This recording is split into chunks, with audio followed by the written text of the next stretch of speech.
정의로운 우리 이웃들의 이야기, 선교는 지금. 안녕하세요, 김경아입니다. 안녕하세요, 유병용 목사입니다. 네. 자, 집사님 반갑습니다. 반갑습니다. 자, 요즘 네. 우리들에게 이슈가 되고 있는 것인데 어떤 다큐멘터리인데 이 다큐멘터리 알고 계시나요? 저 다큐멘터리 좋아하죠. 아, 그래요? 저 인물 다큐나 네. 특히 뭐 자연, 역사, 뭐 다방면으로 좋아하는데 네네.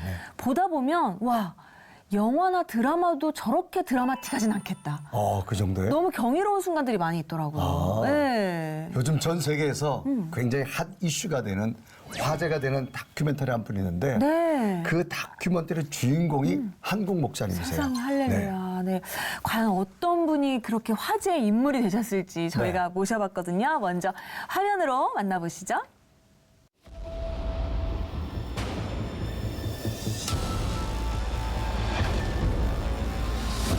Waking up one day and then everything you learned was lie. Heroes you worship were actually monsters, villains. We were captured in a huge prison. 너무 매우 많이 아팠어요. 내가 북한 사람을 도와야겠구나. 목사님, 오늘 좀 도와주십시오. 우리 따라서지도 못하고 따라서지도 못하고 두고 이제 빨리 여기 위험한데. 나를 잘못 만나 그렇지. 살아있대.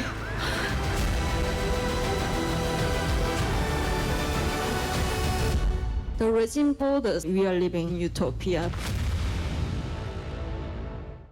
세계적 화제의 주인공 목사님 반갑습니다. 어서 오십시오. 안녕하세요. 환영합니다. 네. 반갑습니다. 세계를 감동케 한 인물인 것 치고는 굉장히 수더분한 네, 우리 이웃의 모습을 하고 계시는데 네, 네.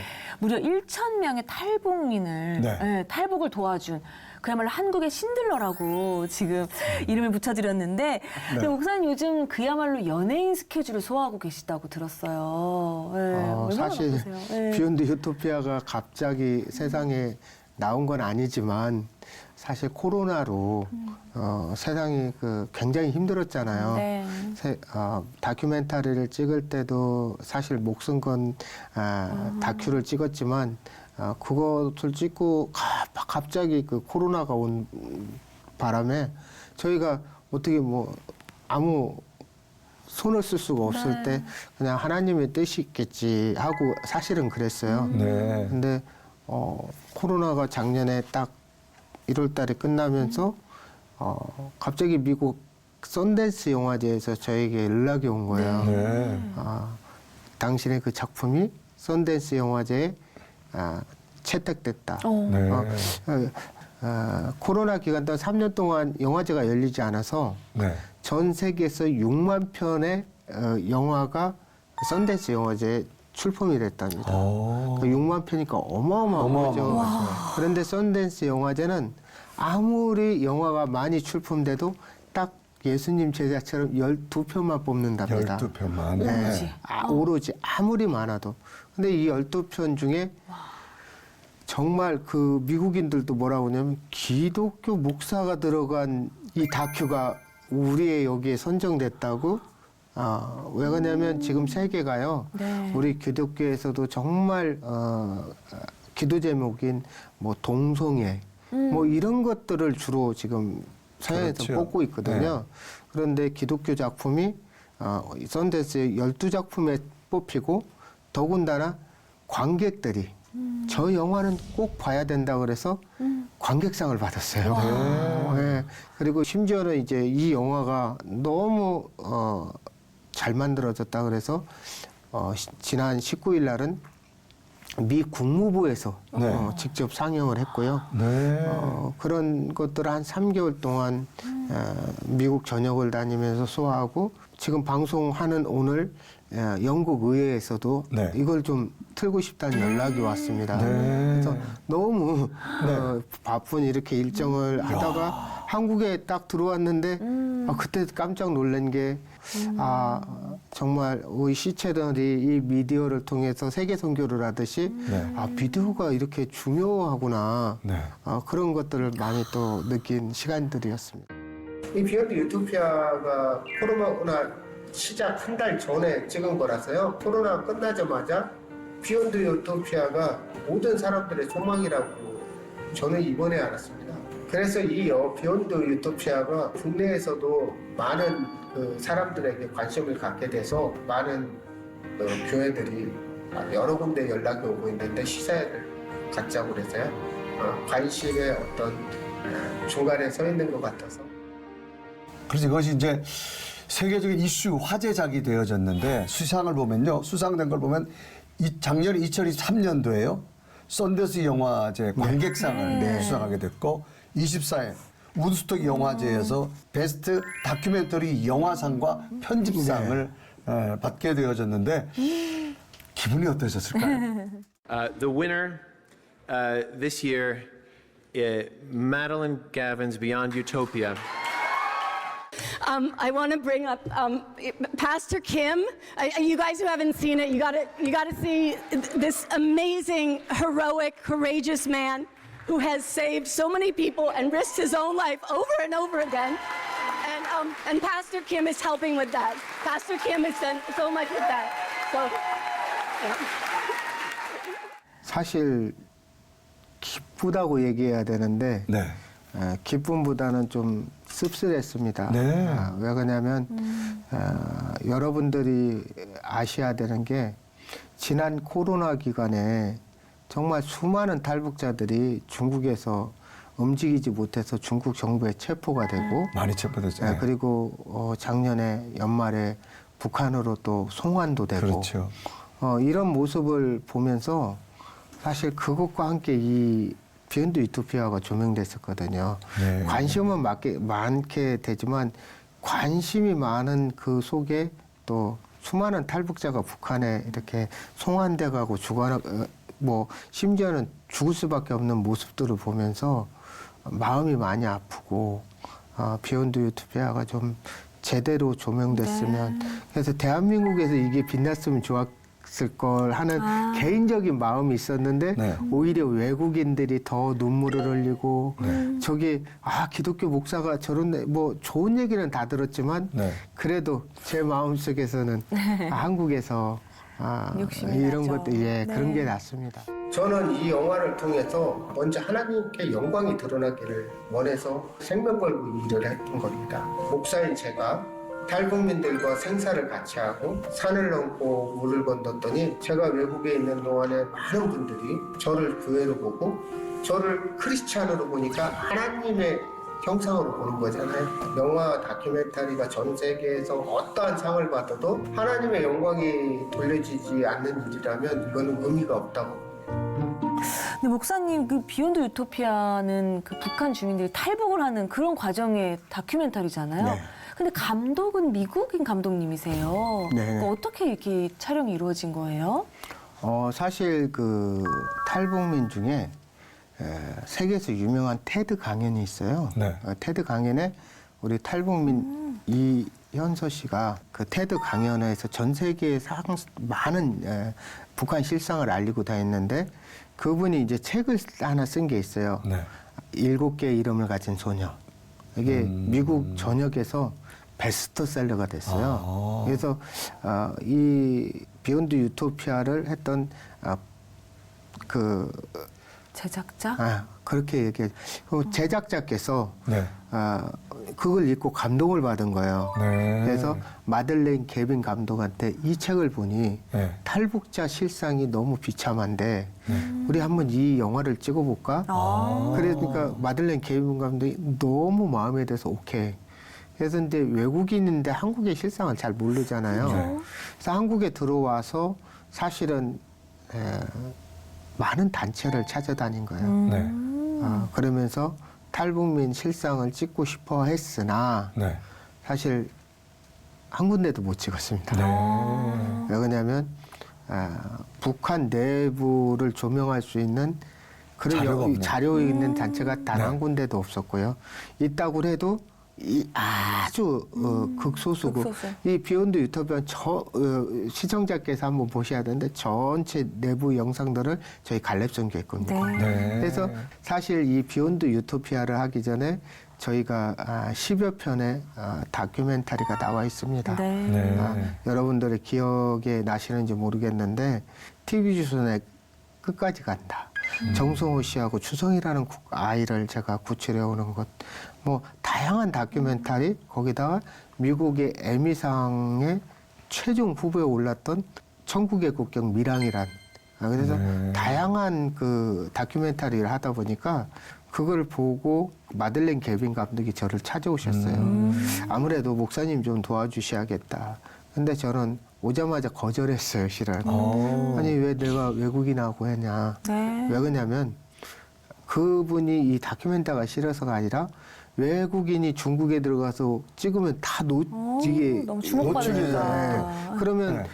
아니 아무리 방송이 좋아도 사람의 생명이 천하보다도 귀하다고 그랬는데 이거는 더 위험하죠. 휘발유를 불에 뛰어드는 게니까 나는 그렇죠. 못하겠다. 근데 참 마들렌 개빈 감독이 대단한 거는 그러면 제가 안 들어가겠으니까 목사님께서 다 찍으십시오. 네. 그래서 아니 나는 무슨 내가 카메라 장비를 들고 들어가냐 했더니 괜찮습니다. 그냥 휴대폰으로 찍어주십시오. 아 우리 한국 휴대폰의 성능이 정말 괜찮습니다. 네. 100% 우리 한국 휴대폰으로 찍었습니다. 네. 그래서 이것을 마들렌 개빈 감독이 아주 정말 정말 여러분들이 보시기에 세계인들이 보시기에도 아주 좀 요리했다고 그래, 양념했다고 그래, 이걸 아주 잘해서 이 비욘드 유토피아가 나오게 되고 많은 사람들이 북한 실상을 알리게 된 거죠. 뭐 여러 가지 각색은 했겠지만 그래도 본질은 목사님이 촬영하신 거를 그렇죠. 실상을 그대로 갈렙성계 팀들이 네. 그리고 초창기서부터 이게 쭉 그런 과정들이 그대로 되어 있나요? 이 네. 비욘드 유토피아가 세계에 관심을 끌었던 것은 사실 저희 갈렙성계가 전 세계에서 북한 내부 역사를 가장 많이 갖고 있는 곳입니다. 네. 그래서 뭐 영국의 BBC, CNN, 뭐 미국의 CNN, 뭐 NHK, 뭐 이런 유수의 뭐 워싱턴 포스트, 뉴욕 타임즈가 저희들한테 옵니다. 북한 영상을 보고 기사를 쓰기도 하고요. 네. 그러다 보니까 마들렌 개빈 감독이 비욘드 유토피아를 저희와 찍었는데 북한의 실상. 그리고 탈북하는 탈북민들, 탈북민도 또 한국에 성공화해서 들어온 분하고 또 중국에서 잡혀서 북한으로 끌려가서 수용소로 갔던 가족의 이야기. 그래서 성공과 실패의 그 간극이 정말 천국과 지옥 같은 일들을 그것도 세상에 부러움이 없는 유토피아에서 탈출하는 사람들의 이야기를 담은 게 바로 비욘드 유토피아. 아주 대조적으로. 목사님 말씀을 듣고 나니 더욱더 이 비욘드 유토피아라는 다큐멘터리 영화가 궁금해지는데 탈북 과정이 담긴 영화가 뭐 상을 받아서 맛은 아니지만 지금 각종 영화제에서 수상을 하고 있단 말이죠. 정말 세계에 관심을 받고 있는 이 비욘드 유토피아 저희가 짧게 영상 준비했거든요. 함께 보시고 이야기 더 나누시죠. 내가 북한 사람을 도와야겠구나. 제가 교회는 또 이렇게 처음 또 이렇게 방문을 전화로만 이렇게 간절하게 막 그 우리 저기 북쪽에서 넘어온 아이 엄마가 지금 여기 와 있어요. 네, 목사님. 예. 그 산맥에서 지금 사람 한 가득씩 나왔는데요. 와주시오. 우리를 아주 맨발 구출하도록 하고. 정말 감사합니다. 우리가 오는 장벽에서 나오는 구간이 제일로 좀. 북한 찰리 여기 위험한 버스 뒤로 가 뒤로. 지금 아들도 다 피하고. 이거 압록강 물은 어때요? 불었어요? 어때요? 그 비가 오니까 조금 불어가지고 이 정도면 애가 위험한데. 배에 떨어지지도 못하고 두고 너무 여유가 없는 시간.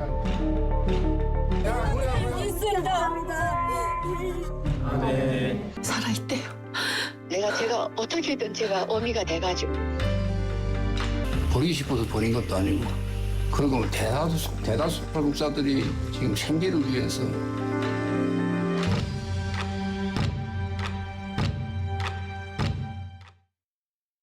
근데 목사님 지금 비욘드 유토피아 주목을 받고 있지만 그 전에도 영상을 많이 남기셨다고 말씀하셨잖아요. 근데 그 탈북 가정이 정말 촌각을 다투고 목숨 위태로운 상황에서 그럼에도 불구하고 이걸 영상으로 남겨야겠다 이렇게 생각하시는 특별한 이유가 있으실까요?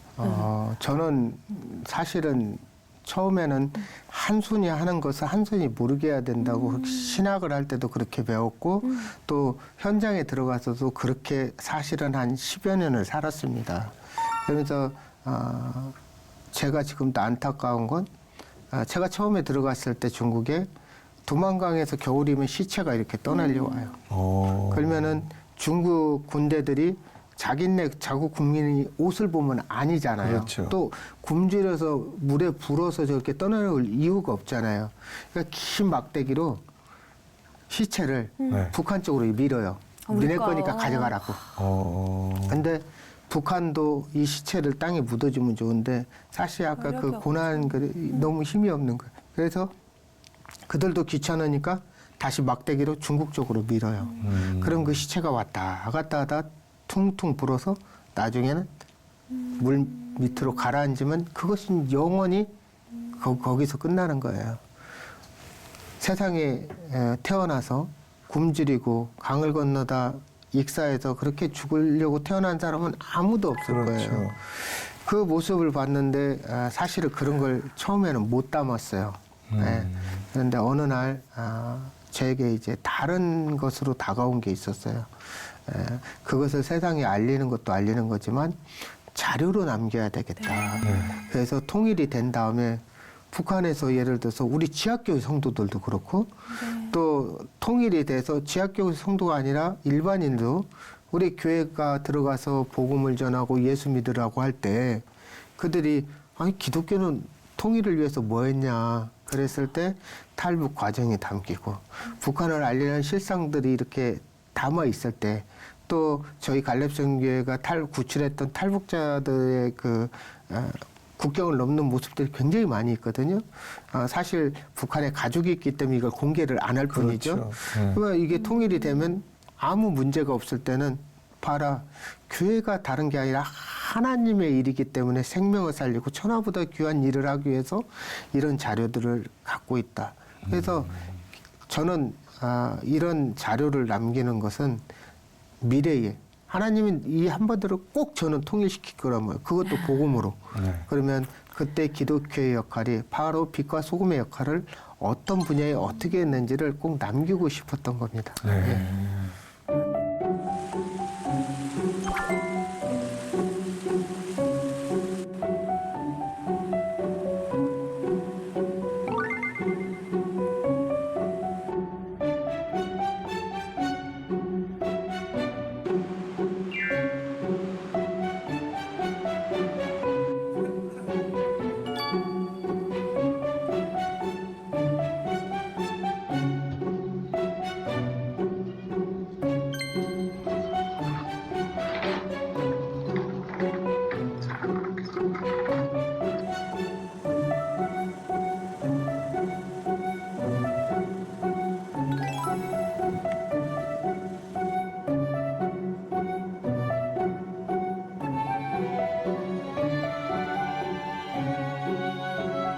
근데 참 이 말씀을 지금 들었지만 제가 그 탈북민들이랑 하는 방송을 꽤 했는데 그분들 얘기를 들어보면 우리가 언론에서 이렇게 드러나는 거랑 실상이 또 너무 다른 거예요. 생각보다 더 처참하고. 지금 현재 북한의 상황은 어떤가요, 목사님? 아까 말씀드린 대로 그 북한의 언론이 잘 모릅니다. 왜 그러냐면 기자가 들어갈 수 없는 곳이기 때문에. 그래서 초창기에 그렇게 배고픈 탈북자들이 무조건 넘어왔어요. 그러면서 10년 전부터 이 탈북의 트렌드가 완전히 바뀌기 시작해요. 여러분들도 텔레비에서 많이 보셨겠지만 그전에는 무슨 자유를 위해서 탈출했다든지 무슨 중국에 가서 뭐 아니면 한국에 가서 자기가 뭔가를 해보겠다고 넘는 사람은 거의 없었습니다. 대부분이 그래요. 그래서 단지 배고파서 그냥 어차피 북한에서 굶어 죽느니 저 두만강 너머 압록강 너머에 그 정말 희한한 게 북한에는 농사가 안 되는데 중국에는 이 똑같은 강을 두고도 옥수수가 잘 되고 콩이 잘 돼요. 그러니까 탈북민이 저기 넘어가서 실컷 하모니카 분다고 그래요. 옥수수 하모니카 분다는데 그걸 먹고라도 내가 배불리 먹고 한 끼라도 먹고 죽고 싶다. 그렇게 해서 넘어왔다가 그 10년 전부터는 우리나라에 보면은 뭐 지식 있는 사람들이 아니면 과학자가 외교관이 물어보면 북한에 사는데 전혀 지장 없는데도 단지 자유를 위해서. 그래서 북한의 그 사실 기독교 콘텐츠 뭐 처음에는 세상 콘텐츠가 많이 들어갔어요. 뭐 대장금, 야인 시대, 뭐 한국에서 방송하면은 뭐 천국의 계단, 뭐 그러면서 북한 주민들의 인식이 조금씩 바뀌고 아 여기서 벗어나야 되고 자유를 찾는다고 해서 처음엔 배고픈 사람, 그 다음에는 자유를 찾아서 좀 뭔가 지식 있는 사람들. 근데 이제 최근 들어는 여러분들이 얼마 전에도 뉴스를 봤는지 모르겠는데 한국의 드라마를 봤다고 그래서 16살, 15살 청년들이 12년 감옥 가는 그 방송이 한번 나간 적이 있습니다. 그만큼 이제 한국의 그 어떤 문화들이 북한을 두렵게 만드는 거죠. 왜냐하면 한국의 문화를 알면 알수록 정권은 두려운 거예요. 왜냐하면 세상에 가장 부러움이 없는 나라가 북한이라고 얘기하거든요. 그래서 여러분 북한 영상들을 보면 전부 다 뭐라고 써놨냐면 세상에 부러움이 없는 나라, 유토피아. 이걸 얘기하거든요. 그런데 탈북민들이 중국에 가고 배고파서 가고 또 자유를 찾아서 가면 그분들이 또 북한의 어떠한 방법으로도 가족들에게 연락을 하면서 우리가 속아 살아왔다. 한국에 가면 다 굶어 죽고 미국 사람들이 다 지배를 하고 그랬더니 여기 보니까 아니 직장에는 고사하고 하루 나가서 일을 하면 이 방송인데 제가 하나 질문 한번 할까요? 한국에서 하루 그냥 막노동 일을 하면 북한에서 몇 년 벌어야 될까요? 하루 일당을? 몇 년이라고 다 얘기를 해버렸네요. 몇 년 정도 벌어야 됩니까? 하루 일당을요? 하루 일당을? 몇 개월도 아니고? 북한 노동자 월급으로 치면 한국 돈 1,000원입니다. 1,000원. 한 달 월급이. 한 달 월급이? 한국 돈. 그러니까 북한은 월급으로 살아갈 수 있는 나라가 아니에요. 배급으로 살아갈 수밖에 없고. 근데 그 배급을 안 줘서 고난의 행군이고 굶어짐과 탈출했잖아요. 그러니까 한국에서 여기 탈북민들 오면 월급으로 치면 이건 상상이 가지 않는 돈인 거예요. 그런데 한국에 와서 우리 탈북민들이 한국 분들을 보면 한국 사람이 불쌍한 거예요. 왜 이 사회에서 이렇게 그 불평불만이 많아? 그러니까 북한 이야기로 하면 그분들이 그렇게 얘기하니까. 그러니까 성경은 또 우리 보고 뭐라 하냐면 범사에 감사하고 날마다 감사하라고 그러는데 사실 우리가 감사를 모르는 속에 탈북민들로 투영해서 왜 우리가 감사해야 되는지 그런 것들이 이 영화 비욘드 유토피아에 녹아 있습니다. 그러네요. 비욘드 유토피아를 보면 단지 자유를 위해서 밥 한 끼를 먹기 위해서 탈북하는 과정이 그려져 있거든요. 그런데 지금 남쪽에 있는 젊은 청소년들이나 아이들은 수능 시험 봐가고 점수가 안 나왔다고 해서 텔레비에서 자살했다는 소리를 듣고 누군데 집은 차가 좋은 거 있는데 우리 집은 가난하게 산다고 해서 비관해서 하는 분들도 있잖아요. 많은 사람들이 상대적 빈곤에 살고 있다. 그래서 이것을 보면서 우리가 바라보는 게 달라져야지 되는 그런 이야기를 전하고 싶습니다. 근데 목사님 탈북민을 돕는 사역을 시작하신 계기가 사모님 때문이었다. 이건 어떻게 된 이야기인가요? 사실 저는 교회를 개척하고 우리 같이 은사 목사님께서 민족을 선교하는데 우리가 한번 돌아보자. 그래서 우연한 정말 계기로 북한과 중국의 국경인 두만강을 가게 됐어요. 두만강을 가서 이렇게 바라보는데 갑자기 어떤 아이가 제 손을 꼭 잡는 거예요. 근데 여자아이인데 그 당시엔 저는 한 5살에서 7살이라고 봤어요. 하도 키가 작아서. 그런데 지금 생각하면 10살이 넘은 거예요. 네. 10살 정도 됐을 것 같아요. 그 아이가 제 손을 꽉 잡으면서 한다는 소리가 선생님 같은 민족끼리 좀 같이 먹고 삽시다. 어머나. 이러는데 막 갑자기 울컥 눈물이 나는 거예요. 아니 이 아이가 저 위험한 두만강을 건너서 가족을 살리겠다고 여기 와서 저한테 구걸하는 모습을 보면서 너무 민족이 비극인 거예요. 그런데 그 아이를 도와주고 나자마자 수십 명의 그 꽃제비죠. 고아들이 네. 저한테 와서 우리도 좀 도와주시라고 선생님이 이러는데 정말 이거는 그때 제가 무릎을 꿇었죠. 하나님, 저를 통하여서 정말 일하실 게 있으십니까? 이 민족을 위해서 나의 삶을 주님께 드리기를 원합니다. 딱 기도를 하고 얼마 안 있다가 북한에서 여성이 탈북해서 넘어온 거예요. 네. 사실 그 자매가 당시에 우리가 중국 국경에서 성경 통독반을 했어요. 네. 백독을 읽으면 북한으로 보내는 일들을 하고 또 북한에 가지 못하는 사람들은 나중이지만 네. 또 한국으로 구출해 오는 일도 하게 됐는데요. 네. 그 안에서 통독법 백독 통독반에서 너무 머리가 뛰어난 거예요. 그래서 관심도 갖고 그러면서 한국에 갈 생각이 없느냐 그랬더니 한국이라는 나라에 대해서 난 잘 모르겠다. 근데 하나님이 계신다면 그래서 거기를 가고 싶다. 네. 그래서 이제 그러면서 정이 들어서 네. 사실은 지금 저희 아내 이미지야 목사이자 그런 분이에요. 네. 그래서 이제 저희 아내가 바로 제가 네. 데려온 1호 탈북자입니다. 네. 그래서 그 길을 계속해서 네. 다른 사람들을 구출하게 됐고요. 한국말로 눈에 콩깍지가 끼어서 이분을 구출해 가야 되는데 그 당시에는 구출할 방법이 없었어요. 네. 그래서 제가 몽골 사막 네. 또 베트남, 라오스, 미얀마 그 국경을 이제 탐사를 한 거죠. 중국을 벗어나야 되니까. 그러다가 고민을 했어요. 이것보다는 영화를 제가 어렸을 때 많이 봐서 배로 한국까지 밀항을 하면 어떨까 그런 고민도 했었습니다. 그래서 여러 가지 루트를 알아보던 중에 정말 기도는 있잖아요. 부부끼리 같이 해야 돼요. 저는 그렇게 기도했는데 그 탈북 루트를 알아보았는데 그 당시 아내는 이렇게 기도했대요.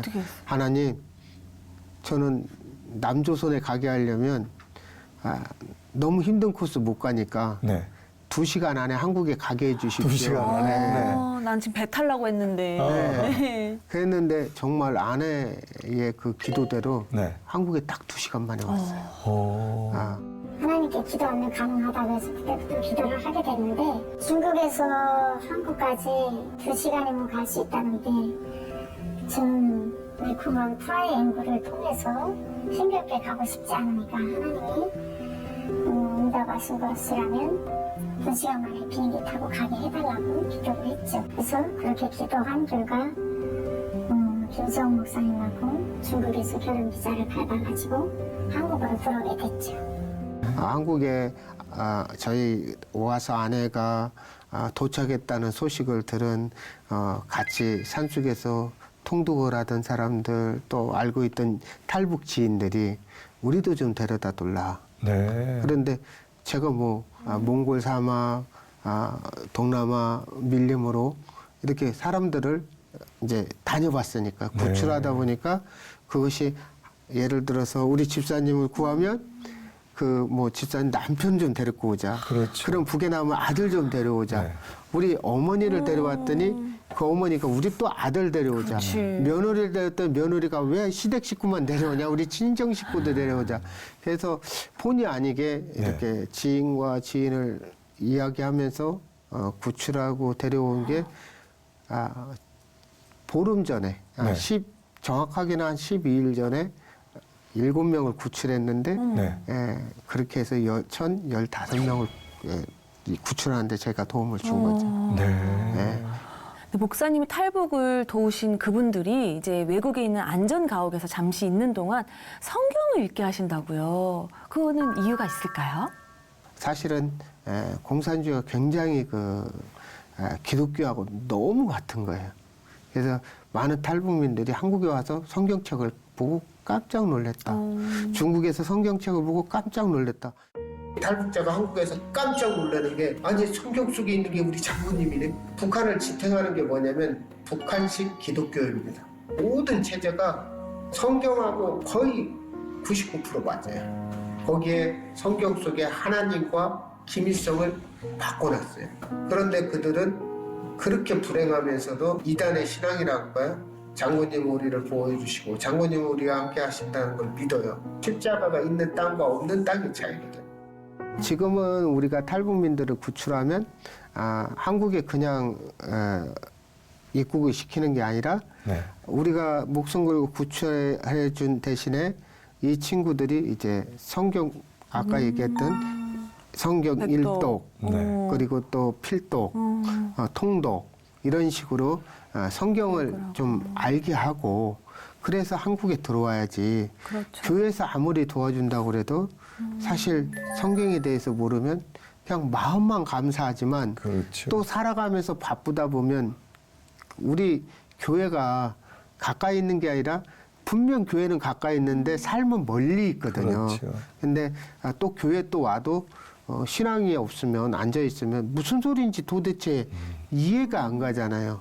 아니 살아있는 김일성도 우리에게 배급을 주다 말았는데 보이지도 않는 하나님께 기도하면 이루어진다는 게 무슨 말이냐.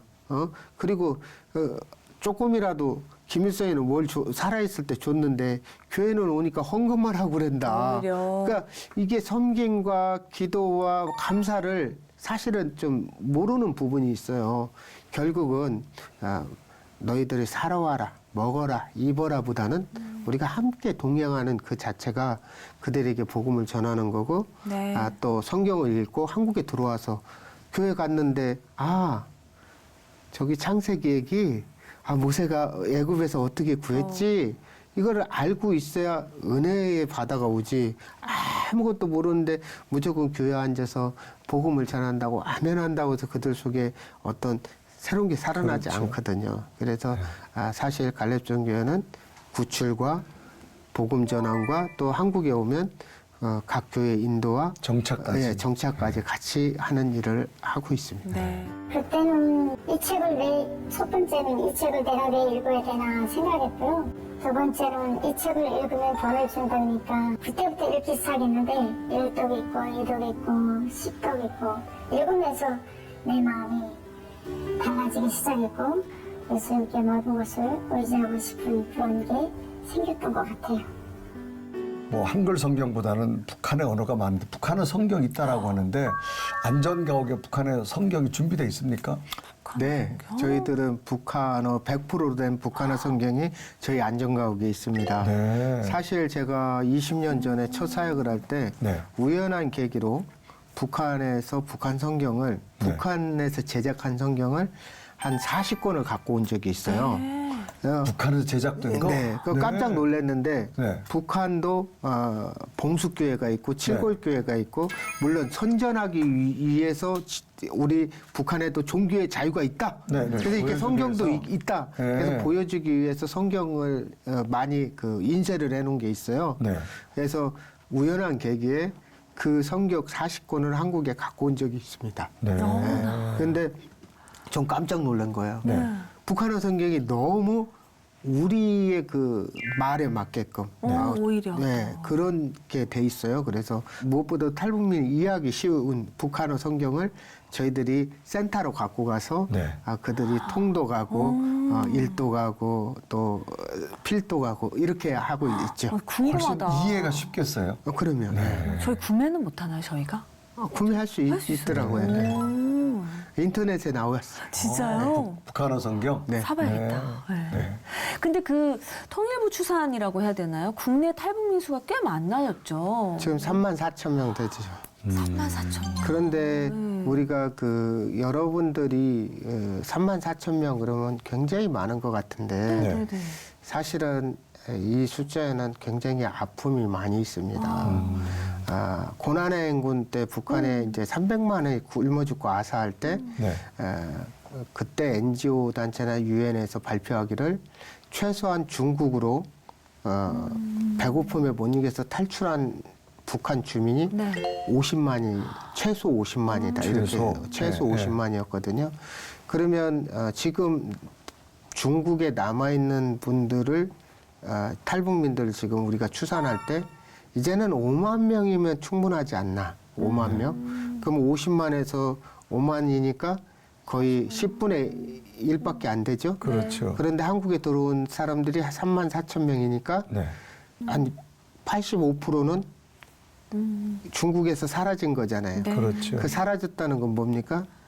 붙잡혀서 북송됐다는 얘기예요. 네. 그럼 그들은 첫 번째 한국에 가려고 했냐?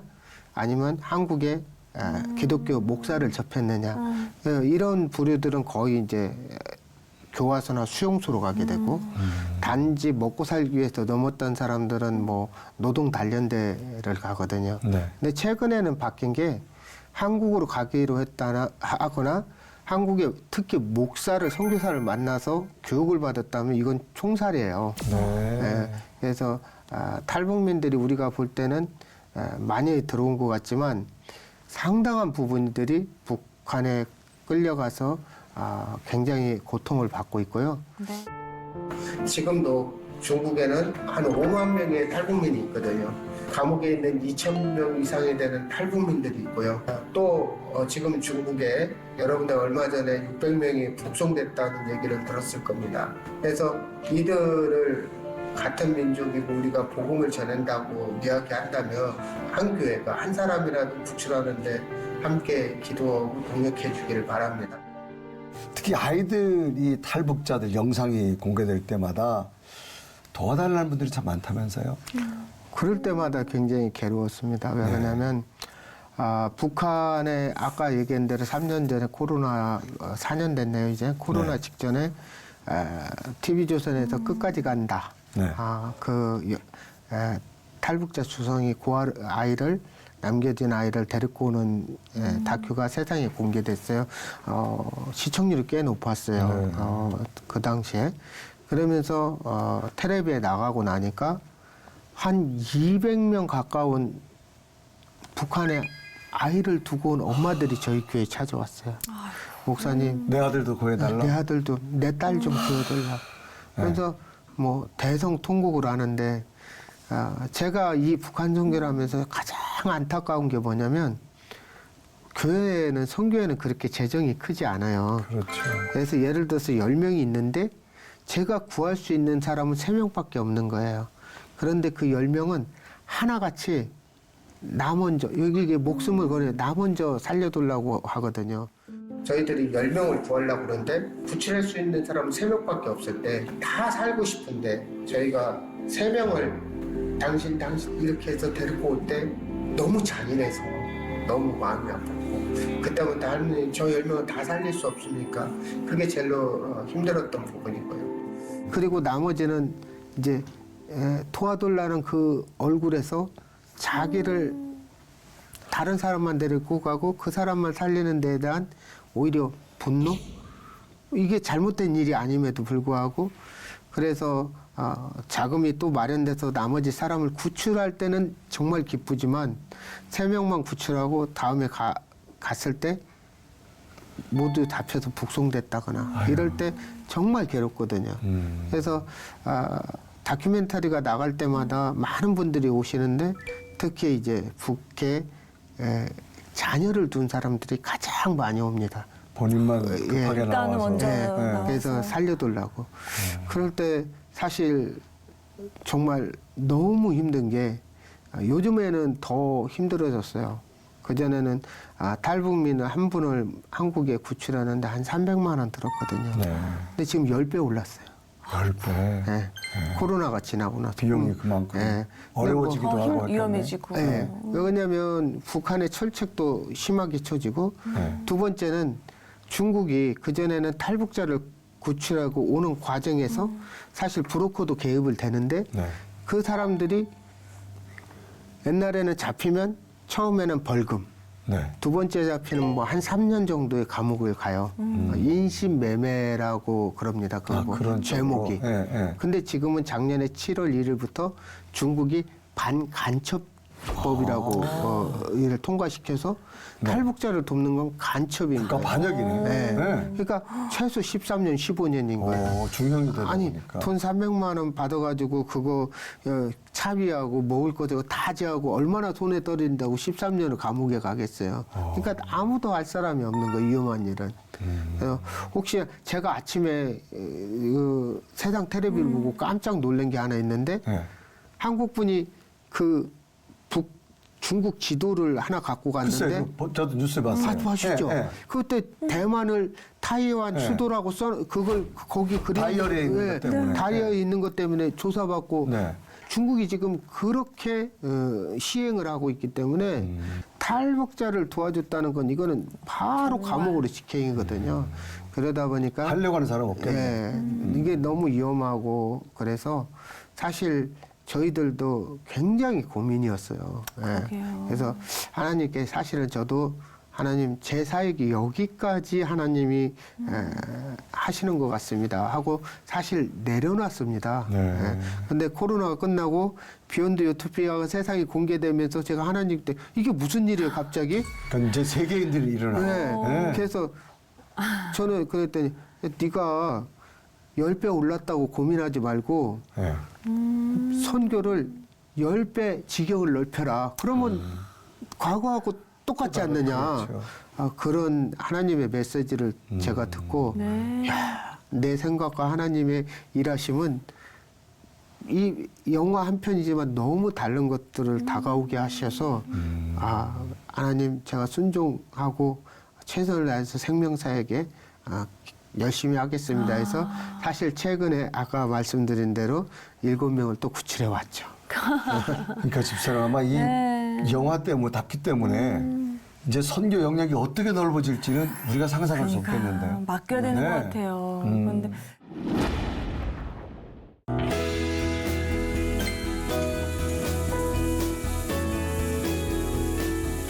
우리 탈북민들이 북한에 있을 때는 고기를 마음대로 먹어본 적이 없어요. 굉장히 맛이 있습니다.